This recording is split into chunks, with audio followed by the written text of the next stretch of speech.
Halo, perkenalkan kami dari kelompok 7. Sekarang kami ingin mempresentasikan tentang Sri Sultan Hamengkubuwono IX yang merupakan Wakil Presiden Indonesia yang kedua. Kami memilih beliau karena beliau adalah sosok yang terkenal dengan keadilannya.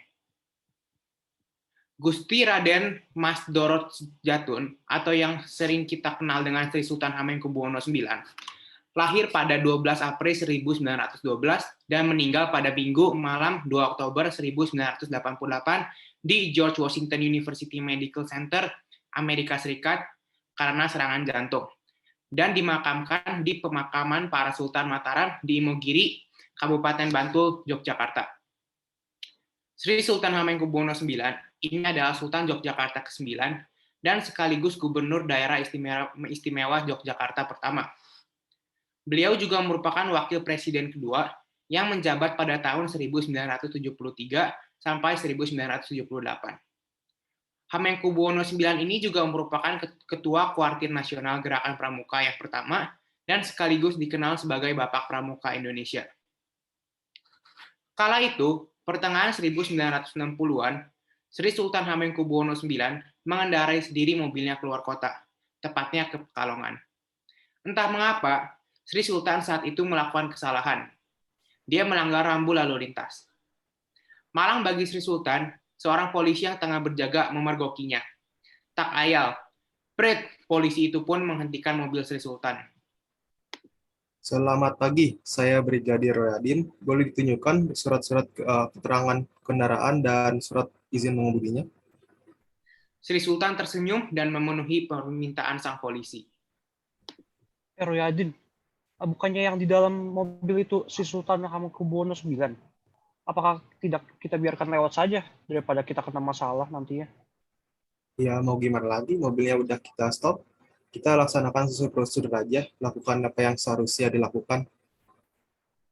Meski Royalin berkata seperti itu, di dalam lubuk hatinya ia juga merasa ketakutan.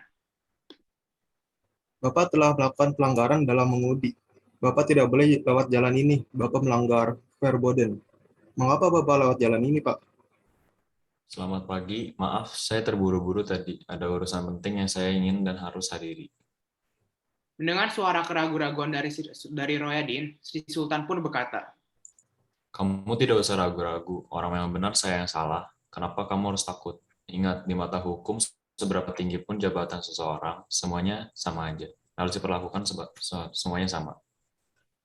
Baik, siap Pak. Sesuai prosedur yang berlaku, kendaraan Bapak harus kami tilang untuk seharusnya untuk seterusnya bisa diurus ke pengadilan.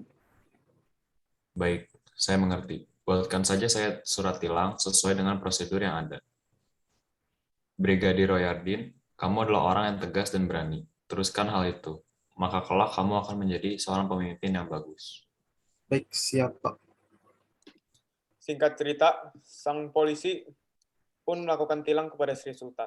Tak ada sikap mentang-mentang berkuasa yang diperlihatkan oleh Sri Sultan pada saat itu. Bahkan tak lama kemudian, dia meminta Brigadir Royadin untuk bertugas di Yogyakarta dan menaikkan pangkatnya 1 tingkat. Alasannya, seperti yang sudah diucapkan oleh Sri Sultan tadi, adalah Royadin dianggap sebagai polisi yang berani dan tegas. Cerita yang dialami oleh Sri Sultan memberikan suatu pelajaran bahwa setiap orang, siapapun dan apapun jabatannya, harus taat kepada hukum.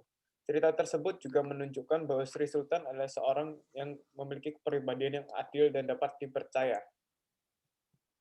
Dan bila Sri Sultan ada di masa kita saat ini, hal yang akan diprihatinkan oleh beliau adalah begitu banyaknya tokoh-tokoh pemerintahan Indonesia yang memiliki jabatan-jabatan tinggi yang saat ini telah menyalahgunakan kekuasaan mereka. Contohnya melalui korupsi, dan banyak lagi hal-hal lainnya.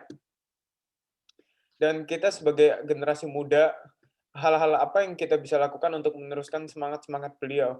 Tentunya kita, untuk melestarikan semangat beliau, kita harus menanamkan nilai-nilai keadilan ini sejak awal.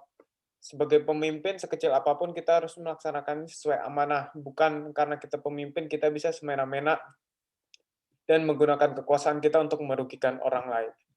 Mungkin sekian untuk video tugas akhir civics kami. Terima kasih telah menonton dan sekian dari kami. Terima kasih.